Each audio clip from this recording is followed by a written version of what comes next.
materi kita di dua untuk mata kuliah kita rekayasa perangkat lunak atau software engineering itu mengenai software engineering proses model yang sebenarnya materi ini sudah Anda buat tugasnya minggu lalu ya, tugasnya minggu lalu.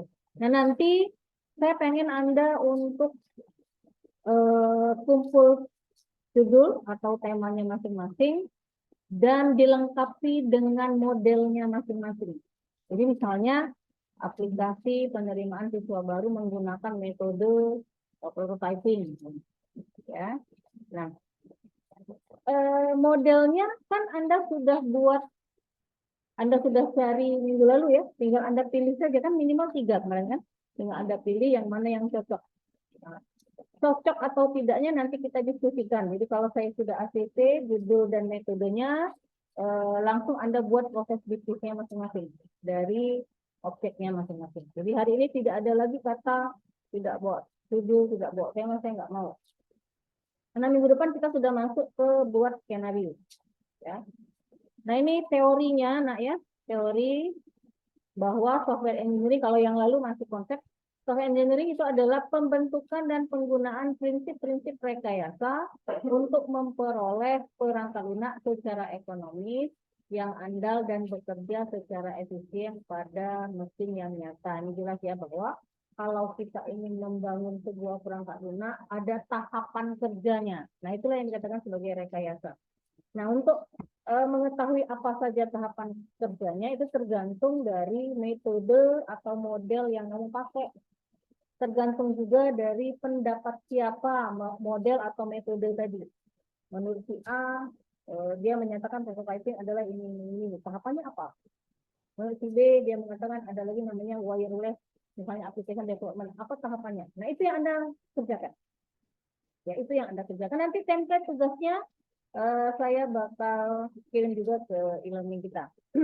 Atau IEEE itu menerapkan software engineering itu merupakan penerapan sistematis, disiplin, pendekatan kuantitatif untuk pengembangan, operasi dan pemeliharaan perangkat lunak, yaitu penerapan dari RTL-nya sendiri. Ya, jadi idealnya, nah sama seperti kalau minggu lalu saya jelaskan, kalau kita bangun rumah kan idealnya ada arsitek untuk mendesain rumah yang akan kita buat. Begitu juga dengan perangkat lunak. Ada desainernya, ada analis sistemnya. Anda inilah calon analis sistem, calon desain perangkat lunak. Ya. Idealnya memang ada tahap kerjanya di dalam pembuatan perangkat lunak itu sendiri. Nah, untuk di dalam teori software engineering ada yang namanya lapisan teknologi, layer teknologi. Ya, bahwa untuk menerapkan tahapan kerjanya tadi itu ada beberapa hal yang perlu kita perhatikan. Yang pertama, tools atau alat bantu. Nah, tools atau alat bantu ini alat yang digunakan untuk membantu perekayasaan perangkat lunak. Mulai dari tahap misalnya analisis dan desain. Kemarin kan kita pakai toolsnya apa? Kalau yang di analisis kemarin kita pakai data flow diagram, ya, kita pakai entity relationship diagram, kita pakai desain database. Nah itu tools, alat bantu untuk merancang. Tools itu juga untuk membuat DC, untuk membuat IRB, kita juga pakai aplikasi. Ya, kemarin pakai apa? Use case ya, atau ada yang pakai Visio yang tidak ada proses dan seterusnya. Itu adalah tools. Jadi untuk membantu perekayasaan perangkat lunak itu perlu alat bantu. Oke, yang berikutnya adalah metode atau metode. Nah, metode inilah ada yang kemarin waterfall model, prototyping, spiral, extreme programming. Kalau kamu sering baca skripsi di perpustakaan itu banyak sekali skripsi dari kakak tingkatmu yang prodi kita, terutama ilmu komputer itu menggunakan beberapa macam metode.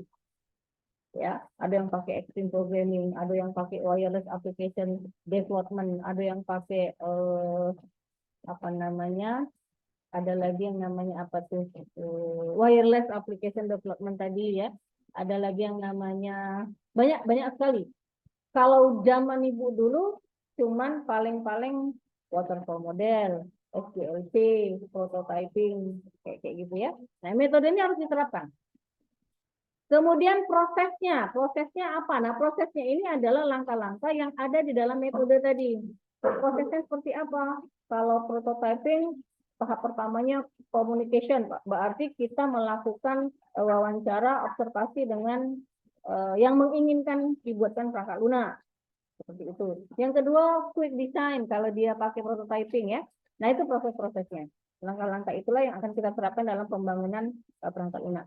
Yang berikutnya adalah quality focus. Jadi perangkat lunak yang kita buat itu sebaiknya itu dilakukan kalau di SI itu ada mata kuliah quality assurance untuk menjamin mutu dari perangkat lunaknya. Dengan mengadakan apa? Ada yang namanya testing, pakai misalnya black box testing, ada lagi namanya white box testing. Nanti kamu belajar ada mata kuliah tersendiri kalau saya tidak salah di SI ini, ya. Nah, ini penjelasan dari yang saya sudah jelaskan tadi. Silakan dibaca. Framework dari proses, ya ini ya, bahwa setiap metode di dalam pengembangan perangkat lunak itu ada beberapa macam tahap. Nah, kalau menurut buku ini saya ambil dari buku Roger S. Pressman, itu ada 5 tahap. Yang pertama communication. Communication ini untuk apa? Untuk kalian bisa menerjemahkan, menguraikan proses bisnis dari objeknya. Kalau kita tidak tahu prosedur kerja dari sistem yang ada saat ini, atau kita tidak tahu apa saja yang menjadi kendala dari sistem yang ada saat ini, kita tidak bisa melakukan perancangan. Kita tidak bisa menganalisis. Gitu ya, perlunya communication. Kemudian berikutnya adalah planning. Jadi kalau misalnya kamu menggunakan metode apa gitu, di dalamnya ada planning, nah biasanya membuat rencana kerja, plannya seperti apa, tugas-tugas dari masing-masing mungkin brandware penggunanya seperti apa, sumber dayanya. Sumber daya itu kan ada 3, sumber daya perangkat lunak, sumber daya perangkat keras, dan sumber daya manusia. Itu diuraikan semua di planning. Ya, minggu ini Anda harus menyelesaikan tahap pertama dari metodenya masing-masing. Nanti kita diskusikan. Silakan Anda cari tahapan kerjanya apa, baru bisa kita tahu itu cocok atau tidak dengan objek kamu. Produk kerjanya seperti apa dan jadwal kerjanya seperti apa. Nah, nanti dibuat jadwal. Berarti mulai minggu ini tanggal berapa hari ini? 20 ya? Oke, tanggal 20 sampai dengan tanggal berapa kamu sudah masuk ke misalnya communication. Sambil jalan juga buat planning boleh. Jadi dia kalau kita buat misalnya jadwal gitu ya, nanti Anda buat jadwal kerja, jadwal kegiatan misalnya. Nanti buat saja nomor. Nah, tahapan pertama dari metodenya apa? Tahapan kerjanya. Ya, yang pertama misalnya communication. Communication. Nah, Anda buat di sini. Anda buat di sini.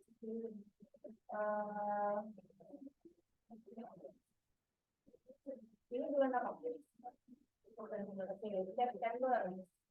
September.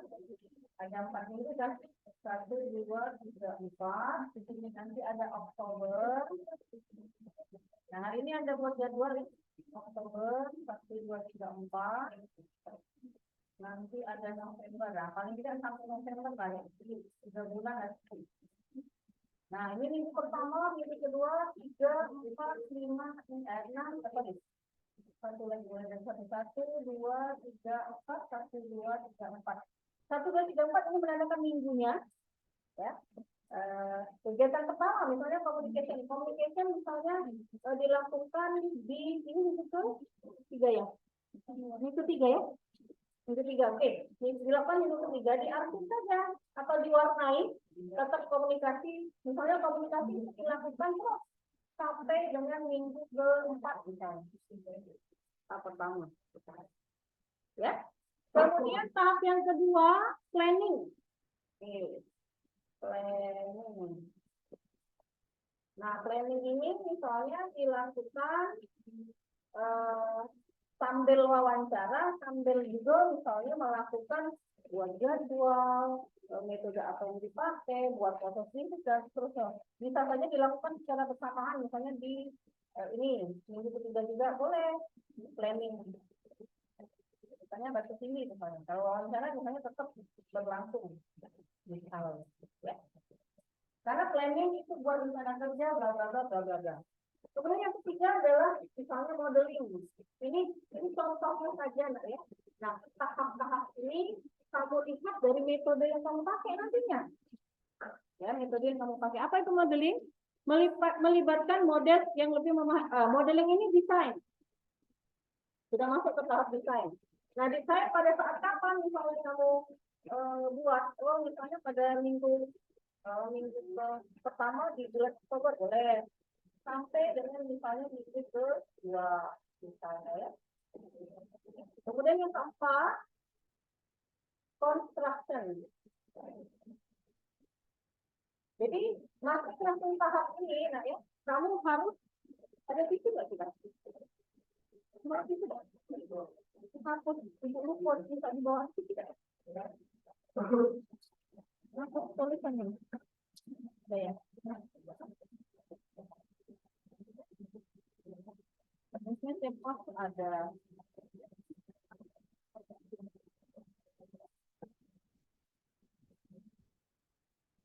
Ya. Nah, construction ini apa? Menggabungkan kekuatan unloading. Ya, buat programnya ya, codingnya. Misalnya pada saat kapan? Pada saat tengah-tengah desain juga boleh yang di sini sampai dengan minggu keempat. Nah, ya.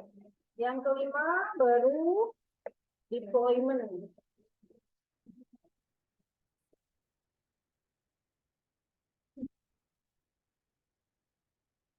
Apa itu deployment? Melibatkan penerapan perangkat lunak untuk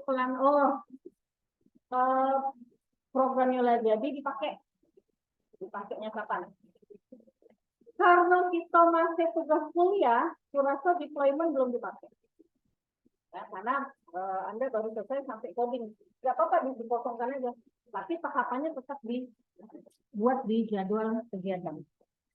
Ya, jadi nanti biasanya di tahap pertama di dalam metode yang nantinya bakal kamu pakai untuk pembuatan perangkat lunak, jangan lupa buat jadwal kegiatan berdasarkan tahapan kerja dari metode yang kamu sudah pilih. Itu ya, tahapan kerjanya. Tuh. Hari ini di jam yang kedua kamu sudah buat ini. Minimal sudah buat jadwal minggu. Ya.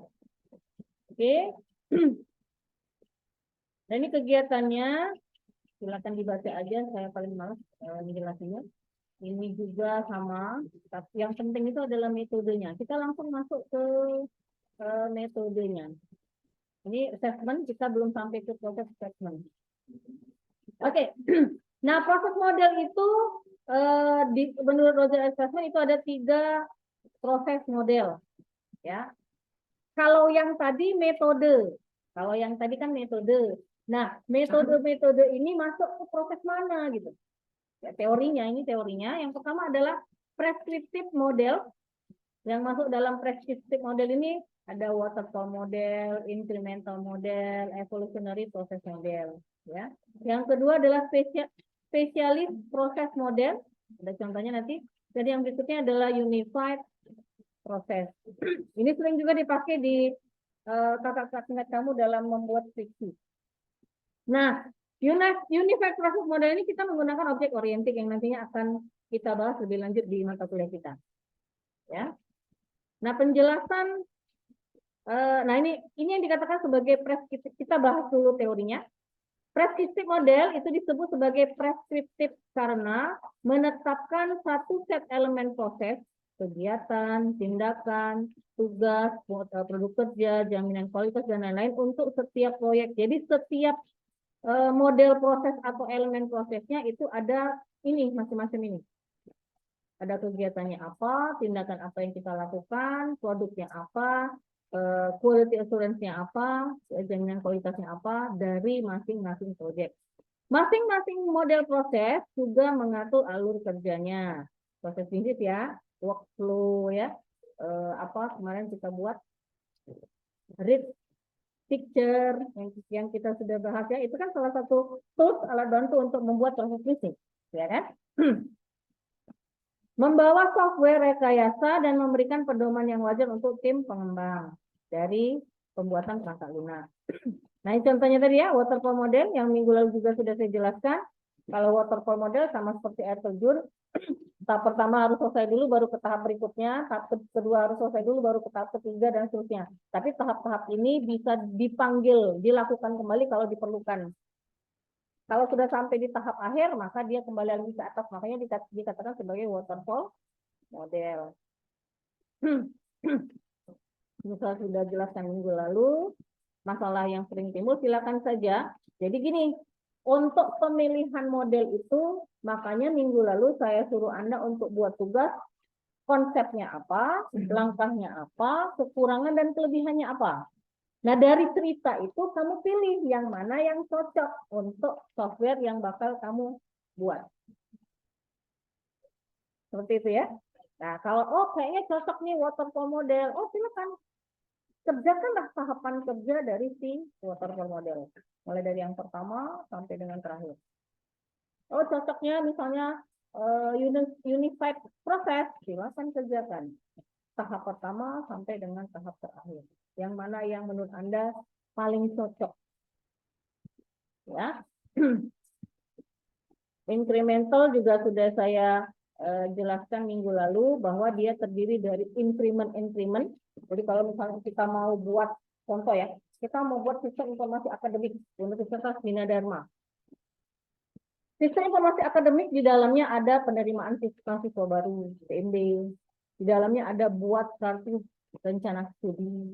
Di dalamnya ada buat KHS. Di dalamnya ada payroll, sistem gaji untuk karyawan dan dosen Bina Dharma. Misalnya ada 4 ini. Nah, itu bisa kita katakan sebagai increment-incrementnya. Yang pertama kita buat dulu nih. Kalau nak terjadi perkuliahan, apa dulu yang kita buat?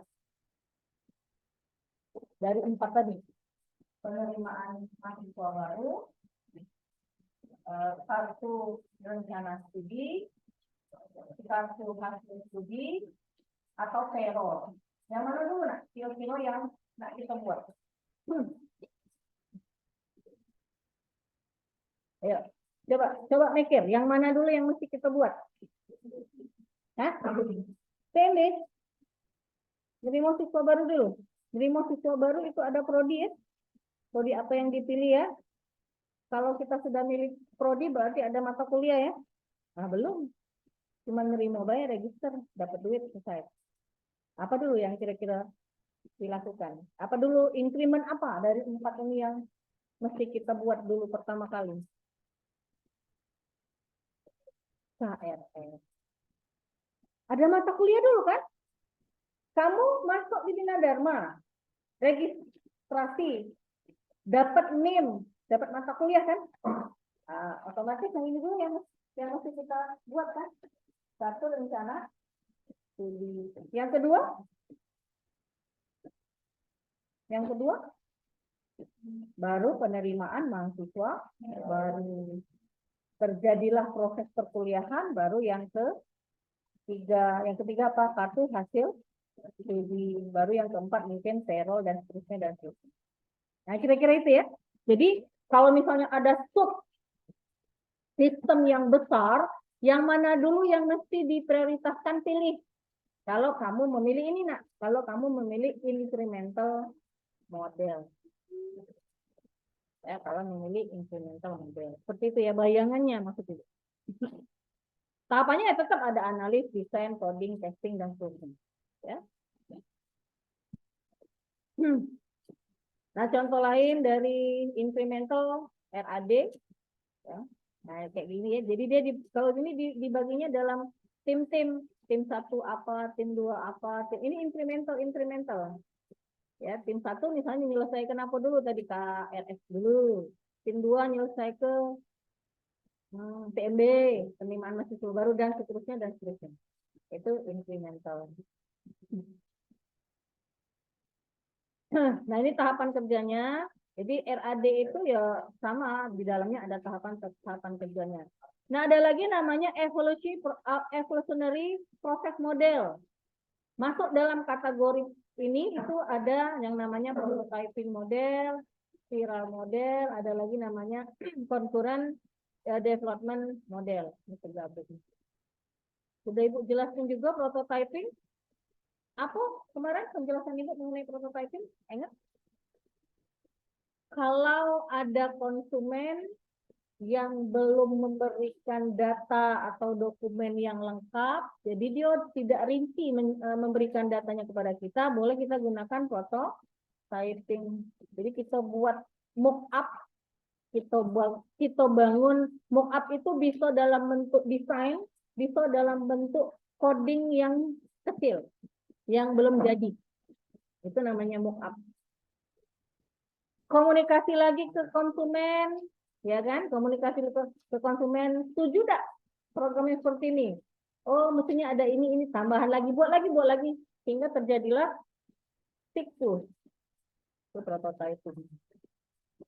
Ya, misalnya kamu sudah ketemu objeknya, tapi objeknya penggunanya, konsumen yang nanti bakal make itu belum mengetahui secara detail kira-kira nak buat programnya seperti apa. Informasinya belum masih di angan-angan, belum tahu. Itu bisa kita gunakan prototyping. Spiral juga sama, tapi spiral tahap awalnya skupnya kecil dulu, nanti melebar sampai dengan meluas. Tahapannya sama, mulai dari customer communication, planning, risk analysis, engineering, dan seterusnya. Ya, sampai dengan evaluasi. Ini silakan baca tahapan kerjanya. Ini contoh dari konkuren. Nah, ini pembahasan mengenai tahapan-tahapan kerja tadi, silakan dibaca saja. Nah, ini contoh, ada lagi namanya Agile Process Model. Contoh dari Agile Process Model ini ada yang namanya Extreme Programming, ada namanya Adaptive Software Development, Dynamic System Development, Scrum, Crystal, dan seterusnya, dan seterusnya. Sebenarnya masih banyak lagi contoh dari model-model pengembangan perangkat lunak.